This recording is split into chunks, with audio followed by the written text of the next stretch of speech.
Selamat pagi teman-teman, saya Ibu Dela akan membahas mengenai bab 4 dengan materi kekongruenan dan kesebangunan. Nah, kali ini kita akan membahas tentang kesebangunan. Nah, bagaimana keadaan hari ini teman-teman? Semoga sehat selalu ya. Jangan lupa untuk selalu berdoa, jaga jarak, cuci tangan, jaga kesehatan, terus semangat untuk menjalani hari.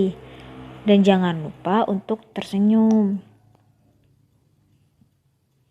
Halo, teman-teman, siapkan alat tulis kalian dan catatlah poin-poin penting dari pembelajaran kita hari ini ya.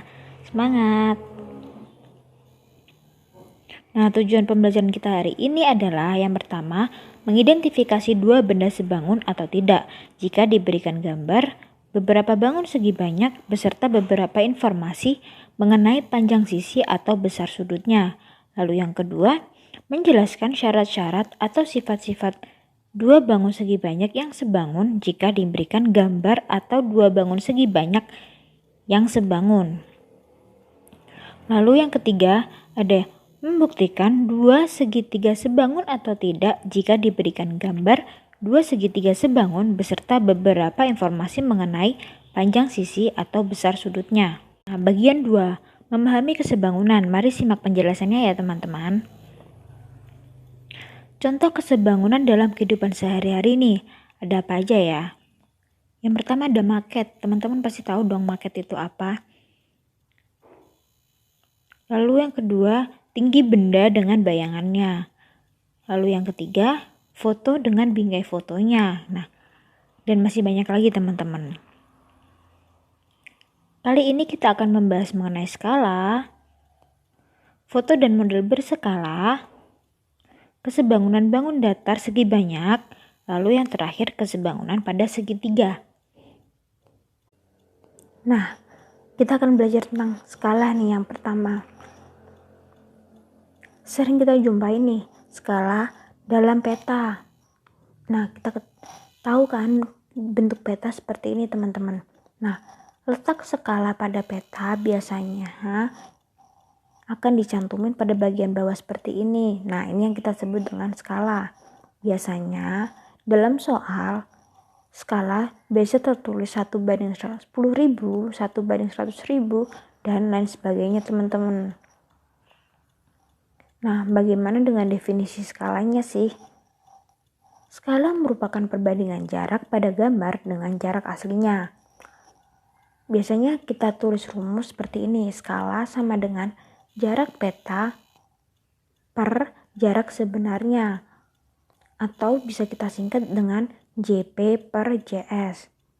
Sehingga skala sama dengan JP atau jarak peta banding JS jarak sebenarnya. Seperti itu teman-teman.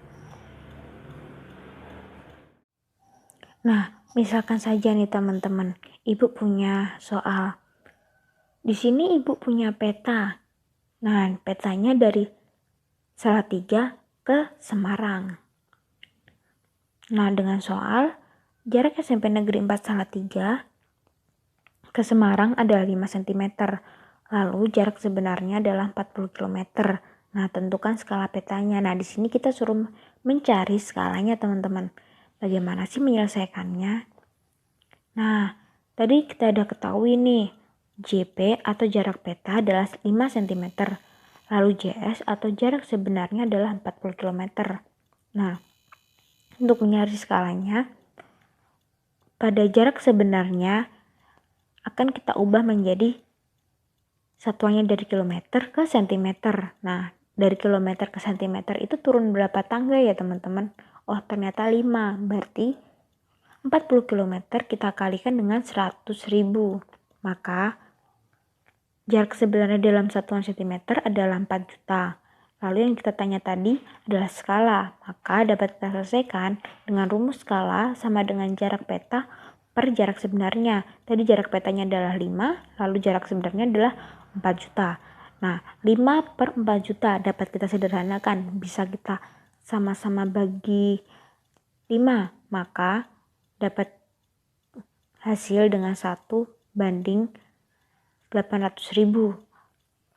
Maka skala pada peta adalah 1:800.000, begitu ya teman-teman. Lalu soal selanjutnya nih.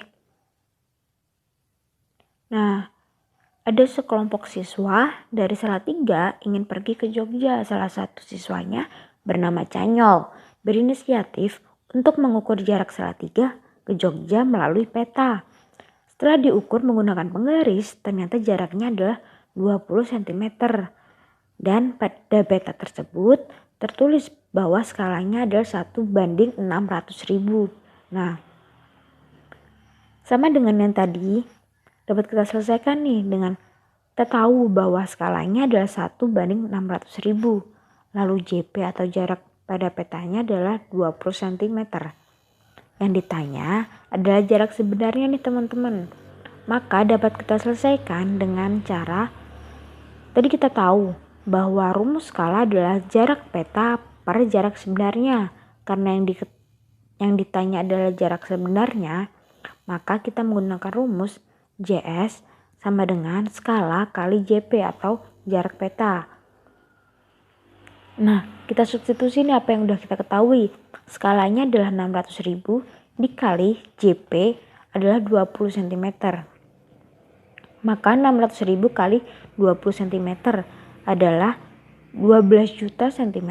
Nah, karena biasanya jarak sebenarnya adalah menggunakan satuan kilometer, maka centimeter kita ubah ke kilometer. Nah, berarti 12 juta akan kita bagi dengan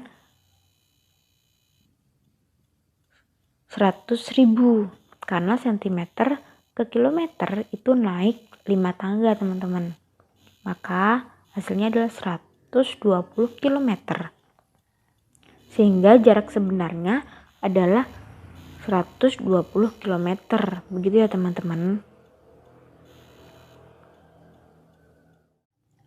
Nah, selanjutnya kita akan belajar tentang foto dan model berskala. Biasanya digunakan pada perusahaan-perusahaan dalam membuat maket, biasanya maket rumah, maket mobil, dan lain-lain. Di sini Ibu punya contoh nih, ada maket rumah dan rumah sebenarnya. Nah, biasanya panjang, lebar, atau tinggi pada maket dan rumah sebenarnya adalah senilai. Biasanya pada rumah sebenarnya kita menggunakan satuan meter, sedangkan maket rumah kita menggunakan satuan centimeter. Nah, pada maket rumah dan rumah sebenarnya itu biasanya kita skala dari rumah sebenarnya ke maket. Itu biasanya dengan skala 1:20 atau 1:50.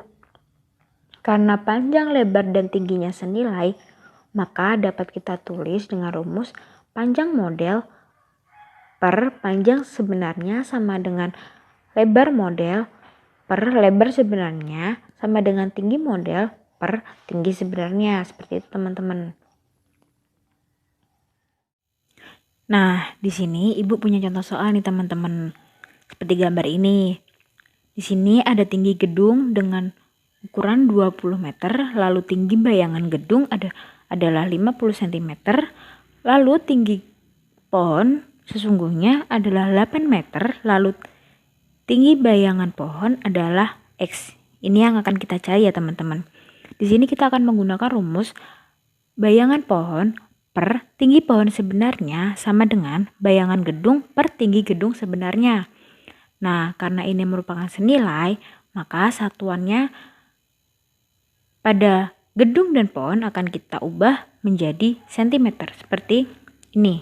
Nah, 20 meter akan kita ubah menjadi cm, dari meter ke cm. Dia turun 2 tingkat tuh, jadinya 100. Berarti 20 kali 100 sama dengan 2000. Lalu tinggi pohon 8 meter kita ubah menjadi cm, juga dikalikan 100, maka 8 kali 100 sama dengan 800. Maka dapat kita substitusi nih, bayangan pohonnya yang kita cari nih jadi X. Tinggi pohon sebenarnya adalah 800 cm sama dengan bayangan gedungnya adalah 50 cm, lalu tinggi gedung sebenarnya adalah 2000 cm. Nah, di sini kita akan kali silang. X dikali 2000 cm dan 50 cm kita kalikan dengan 800 cm. Seperti ini. Nah, di sini kita tinggal kalikan aja teman-teman. X kali 2000 cm sama dengan 50 kali 800. 5 kali 8 adalah 40. Lalu ditambahkan nih, nolnya ada 3, maka jadinya 40.000 cm. Nah, kemudian kita cari X-nya, berarti sama dengan 40.000 cm per 2000 cm. Dapat kita coret nih teman-teman nilai nolnya. Maka nilai X sama dengan 20 cm. Maka tinggi bayangan pohonnya adalah 20 cm. Seperti itu teman-teman. Mengerti kan? Nah, selanjutnya kita akan belajar tentang kesebangunan bangun datar segi banyak. Nah, bangun datar segi banyak tuh apa sih? Nah, biasanya terdiri dari segi 4, persegi panjang, layang-layang, trapesium. Seperti itu ya, ada segitiga juga. Nah, dua bangun datar disebut sebangun jika memenuhi syarat berikut. Yang pertama, bentuknya sama. Yang kedua adalah semua sudut yang bersesuaian sama besar. Lalu yang ketiga, semua sisi yang bersesuaian memiliki perbandingan yang senilai. Di garis bawah ya teman-teman, perbandingan yang senilai. Nah, di sini Ibu punya contoh soal nih. Ada trapesium ABCD dan trapesium WXYZ. Nah, di sini trapesium ABCD hanya diketahui sudut 135 derajat dan 70 derajat. Sedangkan trapesium WXYZ diketahui 110 derajat dan 45 derajat nih sudutnya. Nah, dari yang kita ketahui syarat untuk menjadi kesebangunan, yang pertama adalah bentuknya sama. Apakah kedua trapesium ini bentuknya sama? Ya, bentuknya sama. Lalu yang kedua, semua sudut yang bersesuaian sama besar. Nah, tadi sudah Ibu jelaskan nih kalau sudut ABCD hanya diketahui sudutnya 135 derajat dan 70 derajat. Nah, di sini kita akan melengkapi nih sudut A dan sudut C-nya. Untuk yang pertama, kita cari sudut DCB dengan cara 180 derajat dikurangi 135 derajat. Sehingga sudut DCB hasilnya adalah 45 derajat. Selanjutnya, kita akan cari sudut DAB dengan cara 360 derajat dikurangi 135 derajat dikurangi 45 derajat dikurangi 70 derajat. Hasilnya adalah 110 derajat. Nah, karena trapesium ABCD dengan trapesium WXYZ memiliki bentuk yang sama persis, maka sudut-sudutnya juga akan sama besar. Coba kita lihat sudut DAB. Sudut DAB. Sudut DAB ini akan sama besar dengan sudut ZWX. Lalu sudut ABC akan sama besar dengan sudut WXY. Kemudian sudut BCD akan sama besar dengan sudut XYZ. Selanjutnya sudut CDA akan sama besar dengan sudut YZW. Seperti itu ya teman-teman. Nah, yang ketiga, sisi-sisi bersesuaian memiliki perbandingan yang senilai. Maka dapat kita tulis nih, sisi AB akan senilai dengan sisi WX. Lalu BC senilai dengan XY. Lalu CD senilai dengan YZ. Lalu DA juga senilai dengan ZW. Seperti itu ya teman-teman. Sehingga kita cari nih, apakah benar apa sisinya itu bersesuaian dan sebangun trapesium ini. Nah, AB, sisi AB panjangnya 6 per WX sisinya panjangnya 2, maka 6 per 2. Kemudian BC per XY, maka 9 per 3. CD per YZ, maka 12 per 4 sama dengan DA per ZW, maka 3 per 1. Nah, ini bisa kita sederhanakan semua ya teman-teman. Kita Sederhanakan dengan hasil 3/1 sama dengan 3/1 sama dengan 3/1. Maka hasilnya adalah semuanya sama-sama memiliki nilai yang sama, yaitu 3. Seperti itu ya teman-teman. Selanjutnya kita akan belajar mengenai kesebangunan segitiga. Nah, apa aja sih syarat-syarat kesebangunan segitiga? Dua buah segitiga dikatakan sebangun jika yang pertama, perbandingan ketiga pasangan sisi yang bersesuaian sama. Seperti, nah di sini ada dua segitiga nih. Segitiga ABC lalu segitiga bayangan segitiga ABC. Nah, di sini ada panjang X, Y, dan Z. Nah, lalu segitiga satunya ada AX, AY, lalu AZ. Maka dia punya perbandingan dengan A aksen, B aksen per AB sama dengan B aksen, C aksen per BC, lalu A aksen, C aksen per AC akan sama dengan A. Maka perbandingannya itu dia berskala A. Lalu yang kedua, dua pasang sudut yang bersesuaian sama besar. Coba kita lihat, ibu punya dua segitiga seperti ini. Nah, dimisalkan nih, besar sudut M, besar sudut A akan sama besar dengan besar sudut A aksen. Lalu besar sudut B akan sama besar dengan sudut B aksen, seperti itu. Lalu yang ketiga, perbandingan dua pasang sisi yang bersesuaian sama dan sudut yang diapit akan sama besar. Nah, ada dua segitiga nih. Dimisalkan apabila A aksen, B aksen per AB sama dengan A aksen, C aksen per AC, dan besar sudut A dan sudut A aksen itu juga sama. Seperti itu. Nah, di sini ibu punya contoh soal nih. Ada dua segitiga, yaitu segitiga ABC dan segitiga DEF. Nah, di sini akan kita cari nih yang pertama, buktikan bahwa segitiga ABC sebangun dengan segitiga DEF. Lalu yang kedua, tentukan perbandingan sisi yang bersesuaian. Yang pertama kita cari sudutnya dulu. Baru ada satu pasang sudut yang sama besar. Maka sudut BCA akan kita hitung. BCA sama dengan 180 derajat dikurangi sudut BAC ditambah sudut ABC sama dengan 180 derajat dikurangi 115 derajat ditambah 25 derajat sama dengan 180 derajat dikurangi 140 derajat. Maka hasilnya sudut BCA sama dengan 40 derajat. Nah, dari sini sudah didapatkan dua pasang sudut yang sama besar, sehingga sudut ABC akan sama besar dengan sudut EDF.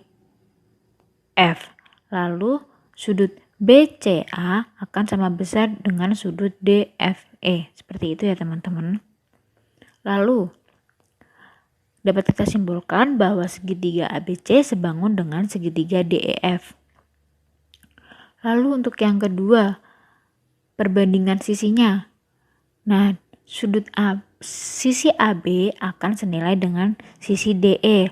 Lalu sisi BC akan senilai dengan sisi DF. Lalu sisi CA akan senilai dengan sisi FE.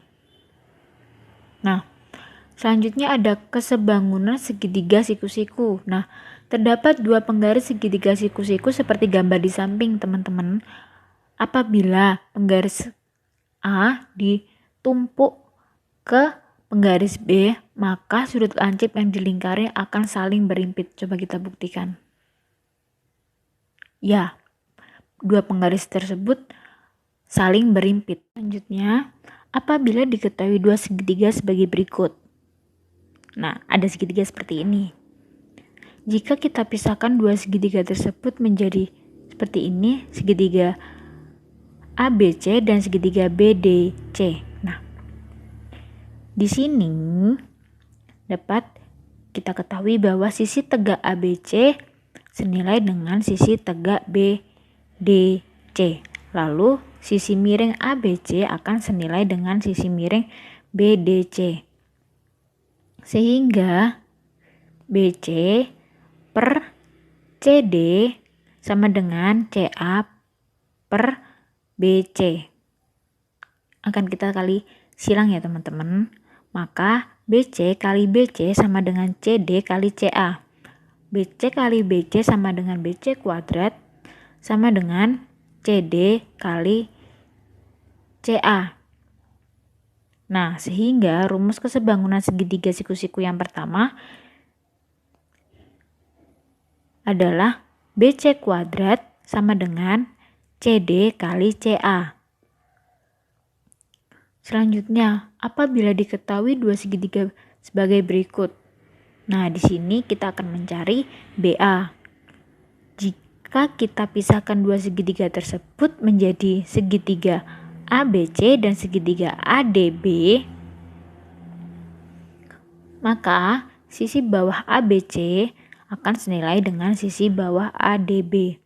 Kemudian sisi miring ABC akan senilai dengan sisi miring ADB. Sehingga BA per AD sama dengan AC per BA. Di sini kita kali silang juga ya teman-teman. Maka BA kali BA sama dengan AD kali AC. Maka BA kuadrat sama dengan AD kali AC. Sehingga rumus kesebangunan segitiga siku-sikunya yang kedua adalah BA kuadrat sama dengan AD kali AC. Lalu untuk yang ketiga, apabila diketahui dua segitiga sebagai berikut. Di sini kita akan mencari panjang BD. Jika kita pisahkan dua segitiga tersebut menjadi segitiga BDC dan segitiga ADB, maka sisi tegak BDC akan senilai dengan sisi tegak ADB. Kemudian sisi bawah BDC akan senilai dengan sisi bawah ADB. Sehingga DC per BD sama dengan BD per AD. Di sini kita akan sekali silang ya. BD kali BD sama dengan AD kali DC. Sehingga BD kuadrat sama dengan AD kali DC. Sehingga rumus kesebangunan segitiga siku-siku yang ketiga adalah BD kuadrat sama dengan AD kali DC. Nah, di sini Ibu punya contoh soal nih. Terdapat segitiga siku-siku seperti gambar itu. Nah, diketahui nih segitiga tersebut adalah siku-siku di B dengan CD sama dengan 16 cm dan AD sama dengan 9 cm. Jika titik D terletak di sisi AC sedemikian sehingga panjang BD akan tegak lurus dengan sisi AC. Nah, tentukan nih panjang BD dan panjang AB. Penyelesaiannya, yang ditanya adalah panjang BD dan panjang AB.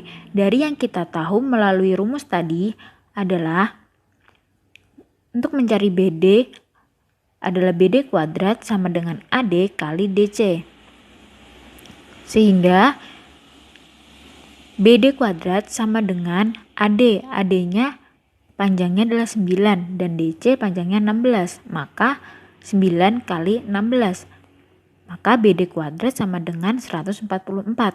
Nah, untuk mencari BD-nya saja, maka 144 kita akar. Maka kita tahu BD sama dengan 12. Lalu untuk mencari yang AB. Nah, di sini ada rumus AB kuadrat sama dengan AD kali AC. Maka panjang AB adalah BA kuadrat sama dengan AD kali AC. BA kuadrat AD-nya adalah 9, AC-nya berarti panjang AC 16 tambah 9 sama dengan 25. Maka 9 kali 25 sama dengan 225. Untuk mencari BA-nya saja, maka 225 kita akar. Maka dapat ketemu nih BA sama dengan 15. Nah, terima kasih teman-teman untuk hari ini sudah menyimak video ini. Sampai jumpa.